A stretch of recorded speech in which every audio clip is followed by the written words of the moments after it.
তাহলে সেটা স্মৃতিতে কিভাবে গণনা হবে? 18, 19 এবং 20 নম্বর শ্লোক খুলে দেখে নিন। এটি অধ্যায় 9 শ্লোক 25। আমি যা বলেছি সেটা ঠিক কিনা দেখুন তো। আমি সবাইকে ভগবান মানি না। আমি আপনার মত অনুযায়ী চলবো না। না না স্যার, এখন আপনি বলবেন, আমি শুনব। আপনি না করেন আমি কি করব? আমি জোর করতে পারি না। কৃষ্ণের মূর্তি রাখা ভগবদ্গীতা অনুযায়ী নিখুঁত। আমারও তো ইজ্জত আছে ভাই। ঠিকমতো মনে রাখেনি।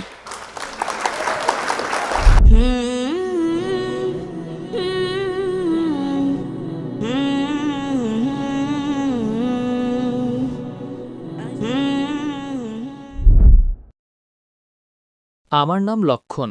ডাক্তার সাহেব, আপনি একবার ভারতে অথবা আপনার কোনো বিবৃতিতে বলেছিলেন যে শ্রুতি এবং স্মৃতিশাস্ত্রের মধ্যে শ্রুতিশাস্ত্র অনুসরণ করা বেশি ভালো, মানে বেদ অনুসরণ করতে। কিন্তু আমি শ্রীমদ্ ভগবদ্গীতা অনুসরণ করি, কারণ আমাদের বিশ্বাস অনুযায়ী যখন ভগবান শ্রীকৃষ্ণ এসেছিলেন তখন তিনি বলেছিলেন যে শেষ যে গ্রন্থটি সেটি হল ভগবানের গান, অর্থাৎ শ্রীমদ্ ভগবদ্গীতা। তাই আমি সেটি অনুসরণ করি। তো আপনার মত অনুযায়ী যেভাবে আপনি বলেন যে না, আপনারা বেদ অনুসরণ করুন, আমার প্রশ্ন হল যে আপনিও যেমন একজন মুসলিম হিসাবে হজরত মোহাম্মদ মুস্তাফা সাল্লাল্লাহু আলাইহি ওয়াসাল্লামের শেষ যে কিতাব, যেটা আপনার বিশ্বাস যে তার উপর যে ওহী নাজিল হয়েছে গোটা উম্মতের জন্য, যে কি বলবো রহমতের, যে তা আপনি কুরআন মাজিদ অনুসরণ করেন। তো আপনি যদি খোদার শেষ কিতাব অনুসরণ করেন তাহলে আপনি সম্পূর্ণ, আর আমি যদি শ্রীমদ্ ভগবদ্গীতা অনুসরণ করি তাহলে আপনি বলেন যে আমি অসম্পূর্ণ। ভাই লক্ষণের খুব ভালো প্রশ্ন। সে বলছে যে আমার বক্তৃতায় বলেছি যে হিন্দু ধর্মে দুই ধরনের কিতাব আছে, শ্রুতি এবং স্মৃতি। শ্রুতি মানে যা সরাসরি আল্লাহর তরফ থেকে আসে, আর স্মৃতি মানে যা মানুষের লেখা। শ্রুতি যা আল্লাহর তরফ থেকে আসে সেটা উচ্চ স্তরের কিতাব। যদি শ্রুতি এবং স্মৃতির মধ্যে কোনো দ্বন্দ্ব হয় তাহলে আমরা শ্রুতি অনুসরণ করব, আল্লাহর কিতাব, স্মৃতির নয় যা মানুষের কিতাব। ভাই সাহেব প্রশ্ন করছেন যে আমি ভগবদ্গীতা অনুসরণ করি যা শেষ কিতাব, আপনি কুরআন অনুসরণ করেন যা মুহাম্মদ সাল্লাল্লাহু আলাইহি সাল্লামের শেষ কিতাব। তাহলে পার্থক্য কেন? ভাই সাহেব আপনার একটু ভুল বুঝাবুঝি আছে। কুরআন মাজিদ মুহাম্মদ সাল্লাল্লাহু আলাইহি সাল্লামের কিতাব নয়। সরি, আল্লাহর কিতাব। একদম ঠিক, ছোট ভুল, কোনো সমস্যা নেই। তো যদি আমি হিন্দুকে বলি ভগবান থেকে, সে বলবে শ্রুতিতে আছে।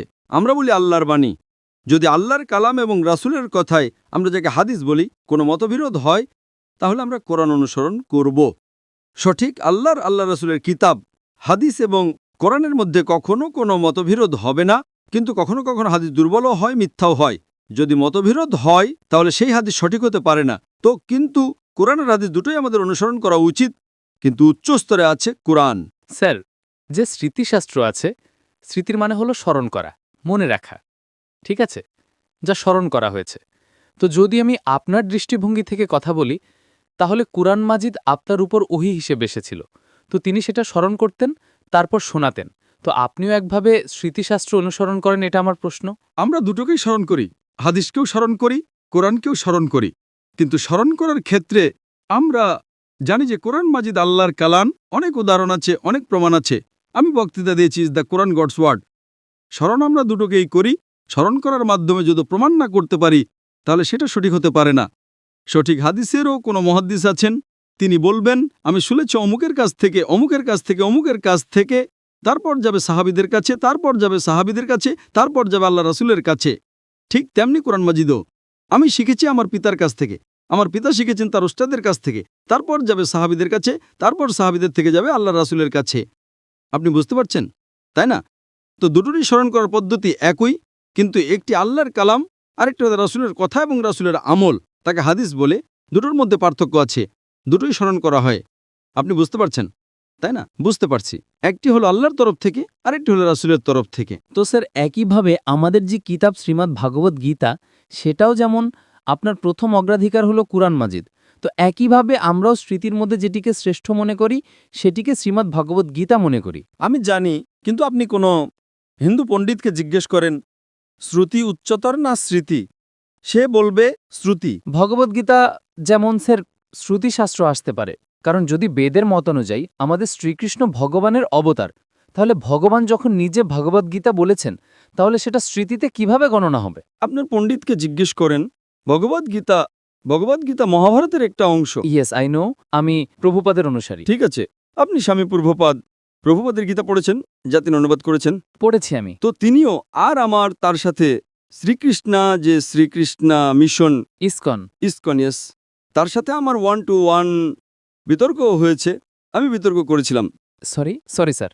বুঝেছেন? তিনিও মেনেছেন যে এটি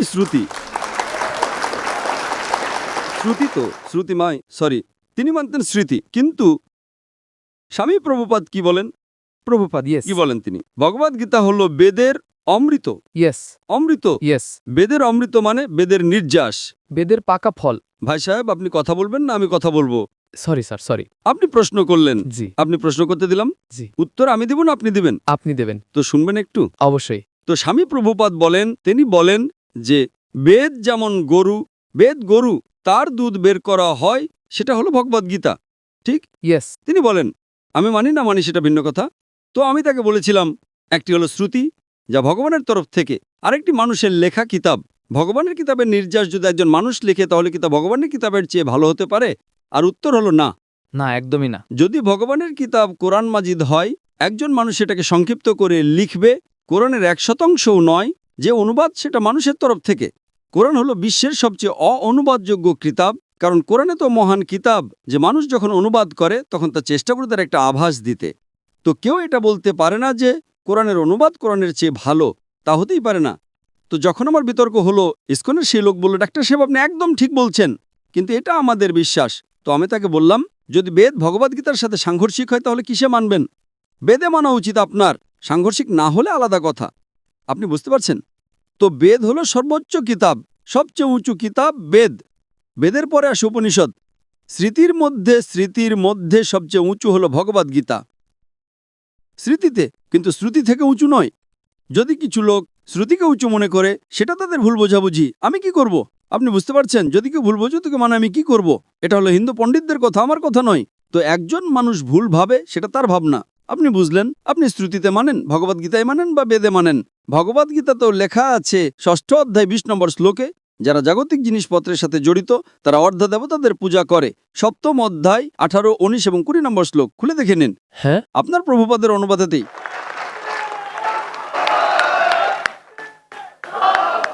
যারা অর্ধদেবতাদের পূজা করে তারা অর্ধদেবতাদের কাছে যাবে, তারা বস্তুপুত্র লোক। আর এই বস্তুপুত্র শব্দটির অনুবাদ স্বামী প্রভুপাদের সংস্কৃত থেকে। স্যার, এটি অধ্যায় 9, সরি, শ্লোক 25। জান্তি দেবব্রতাং দেবা, পিত্রান জান্তি ব্রতব্রতা, ভূতানি ভূতেজ্জা জান্তি মদজন বিমাম। যারা আমার ভক্ত তারা আমার কাছে আসবে। ওটা নয়, আপনি অধ্যায় নম্বর 7 দেখুন। আপনি 9 কেন খুলছেন? আপনার 7 আর 9-এর ভিতর পার্থক্য লাগছে কি? এটা কি ঠিক আমি 7 উদ্ধৃতি দিলাম, আপনি 9 যাচ্ছেন? হ্যাঁ, কিন্তু আমি উপদেবতাদের পূজারী নই। উপদেবতারা আলাদা।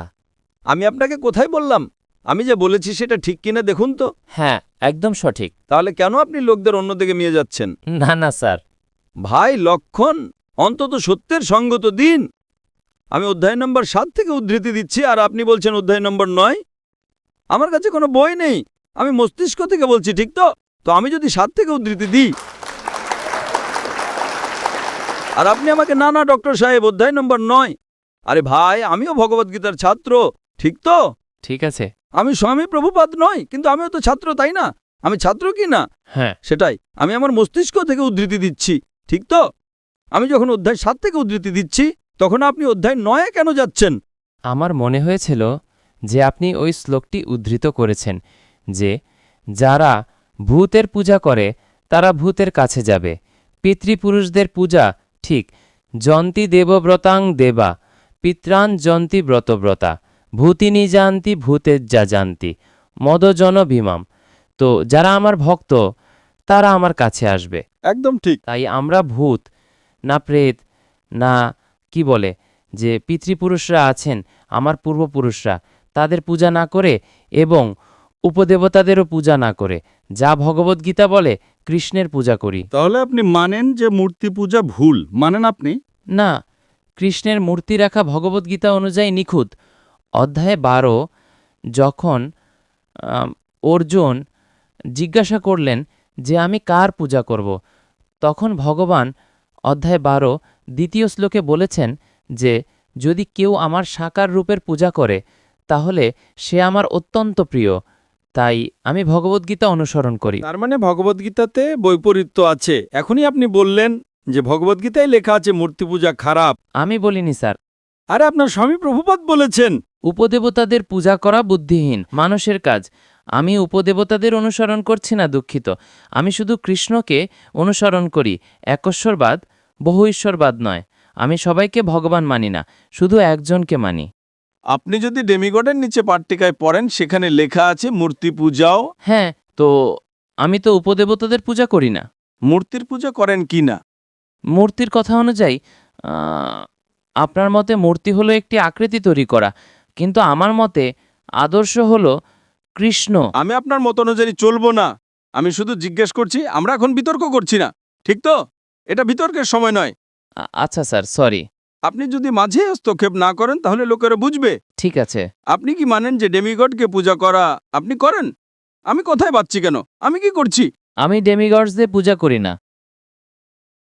ভাই সাহেব, আমি আপনাকে প্রশ্ন করার সুযোগ দিয়েছি। জি স্যার। আপনি আমার সাথে বিতর্ক করতে চান? না স্যার। তো এই নিয়ম ভাঙা কি ভালো কথা? আপনি আমাদের নিয়ম ভাঙছেন। ভাঙবেন কি ভাঙবেন না? না না স্যার, এখন আপনি বলবেন, আমি শুনবো। ভাঙছেন কি হ্যাঁ কি না? ভাঙছেন কি না? জি স্যার। আর আমি তো মাশাআল্লাহ ধৈর্য ধরছি, কারণ আমার একজন অমুসলিম ভাই আমার সামনে দাঁড়িয়ে আছে, আমার হিন্দু ভাই সামনে দাঁড়িয়ে আছে। মুসলিম হলে কি হতো? মুসলিম হলে আমি বলতাম সরে যা ভাই, কারণ আপনি আমার অতিথি। আমি ধৈর্য ধরছি, জি স্যার। আমি আপনাকে সম্মান করছি। কিন্তু সম্মান করার মানে এই না যে আপনি সব লোকের সময়। হাজারো লোক আছে এখানে, ঠিক তাই না? আমি তো শুধু বেদের ব্যাপারে বলছি, আমি ভগবদ্গীতার ব্যাপারে বলছি। যদি বেদ আর ভগবদ্গীতায় দ্বন্দ্ব হয়, বেদে লেখা আছে সেদের উপনিষদের 4 নম্বর অধ্যায় 19 নম্বর শ্লোক, না তস্রীপতমস্তি, যজুর্বেদ 32 নম্বর অধ্যায় 3 নম্বর শ্লোক, না তস্রীপতিমাস্তি। প্রতিমা মানে ছবি, অনুবাদ করলে হয়ে যায় ফটোগ্রাফ, পেন্টিং, আইডল, স্ট্যাচু। না তস্রীপতিমাস্তি। সেই খোদার, সেই ভগবানের কোনো প্রতিমা নেই, কোনো ফটোগ্রাফ নেই, কোনো পেন্টিং নেই, কোনো ছবি নেই, কোনো আইডল নেই, কোনো ভাস্কর্য নেই। এখন আমি বেদ থেকে উদ্ধৃতি দিচ্ছি। যদি বেদ আর ভগবদ্গীতায় দ্বন্দ্ব হয়, তাহলে হিন্দু ধর্মের হিসেব অনুযায়ী আপনাকে বেদ অনুসরণ করতে হবে। আপনি না করেন আমি কি করব? আমি জোর করতে পারি না। জি স্যার, আমি ভগবদ্গীতা ফলো করি। করুন না, আপনাকে যাকে অনুসরণ করতে ইচ্ছে করে করুন, কিন্তু আমি তো আপনাকে বলতে পারি আমি জ্ঞান সম্পর্কে কি জানি। বুঝে গেছি। আপনাকে ভগবদ্গীতা অনুসরণ করতে হবে, স্বামী প্রভুপাদকে অনুসরণ করতে হবে, স্বামী প্রভুপাদকে জিজ্ঞেস করতে হবে। আমি তো আপনাকে আটকাতে পারি না। আমি শুধু বলতে পারি যে আপনার কিতাবে এটা লেখা আছে, আপনাকে অনুসরণ করতে হলে করুন, না করতে হলে না করেন। কারণ কোরআনে লেখা আছে লা ইকরাহা ফিদ্দীন। ধর্মে কখনো কাউকে জোর করতে পারবেন না। আমি আপনার সাথে কথা বলতে পারি, মানলে ভালো কথা, না মানলে আমি বলবো নো প্রবলেম, আমি আপনার সাথে ঝগড়া করব না, ঠিক তাই না? Thank you sir. আপনি কি আবার গবেষণা করেন? চলবে স্যার। ঠিক তাই না? আপনার আমার মাপকাঠি কি? কেউ যদি আমার সাথে বিতর্ক করতে চায় তাহলে সে আমার সমকক্ষ হবে। লোকেরা বলবে আরে বাচ্চা ছেলের সাথে বিতর্ক করছে জাকির। আমারও তো ইজ্জত আছে ভাই, আছে কি নেই? আমার ইজ্জত। আপনাকে আমি শুনেছি। আবার কথা বলছেন।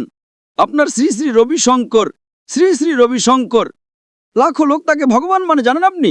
আপনি তো মানেন না ভাই, আপনি কৃষ্ণের ভক্ত। জি স্যার। কার ভক্ত? কৃষ্ণ। পরম পুরুষোত্তম ভগবান শ্রীকৃষ্ণ, কৃষ্ণের ভক্ত। কিন্তু আমি শ্রী শ্রী রবিশঙ্করের সাথে বিতর্ক করেছিলাম। হাজারো লোক তাকে ভগবান মানে। তিনি বলেছিলেন আমি 4 বছর বয়সে ভগবদ্গীতাকে মুখস্থ করে ফেলেছি। আমার বিতর্কে একটা শ্লোকও বলেনি ভগবদ্গীতার ব্যাপারে, 4 বছর বয়সে। ঠিকমতো মনে রাখেনি। তো আমার কথা হলো, আমার সাথে কেউ বিতর্ক করতে চায় তাহলে আমার মজমা 10 লাখের অন্তত 2% তো নিয়ে আসুন, 20,000। আপনার হিন্দুদের মধ্যে থেকে কেউ 20,000 একত্রিত করতে পারে, আমার সাথে বিতর্ক করতে চাইলে আমি করব। না স্যার। 20,000 এক বৈঠকে, ঠিক?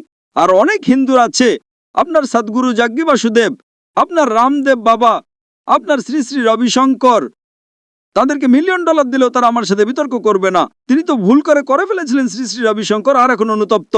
আমি আপনার সাথে বিতর্ক করলে লোকেরা বলবে বাচ্চা ছেলের সাথে বিতর্ক করছে। না স্যার। আপনি বুঝলেন? কিন্তু আমার আবেদন যে আপনি কোরআন মাজিদে পড়েন। আপনার স্বামী প্রভুপাদ তো বলেন না যে কোরআন পড়া হারাম? না বলেন স্যার। মাশাআল্লাহ। তো আমার আবেদন, আমার অনুরোধ, আমার আকাঙ্ক্ষা আমার ভাইয়ের কাছে, ছোট ভাইয়ের কাছে, যে অন্তত আপনি কোরআন মাজিদের অনুবাদ পড়েন। সেটা মানা জরুরি নয়, না। ঠিক তাই না? এখন এত ঘন্টা আপনি দিয়েছেন, আমি আপনাকে সময় দিয়েছি। আমার একটা অনুরোধ আছে, খোলা মনে কোরআন মাজিদ পড়েন, তারপর কোনো বাধ্যবাধকতা নেই, না মানতে হলে না মানুন। আপনাকে কোনো, যেভাবে আমি ভগবদ্গীতা পড়েছি ইয়েস। একবার নয় কয়েকবার, আর সবচেয়ে বেশি পছন্দ আমার স্বামী প্রভুপাদের ভগবদ্গীতা ইসকনেরটা, ধন্যবাদ স্যার। ঠিক তাই না? তো আপনি অন্তত একবার পড়েন কোরআন মাজিদ। অবশ্যই পড়ব। ইনশাআল্লাহ আমি তার অপেক্ষা করব, ইনশাআল্লাহ। ধন্যবাদ স্যার। জাযাকাল্লাহ, আল্লাহ আপনাকে হেদায়েত দিন। জাযাকাল্লাহ।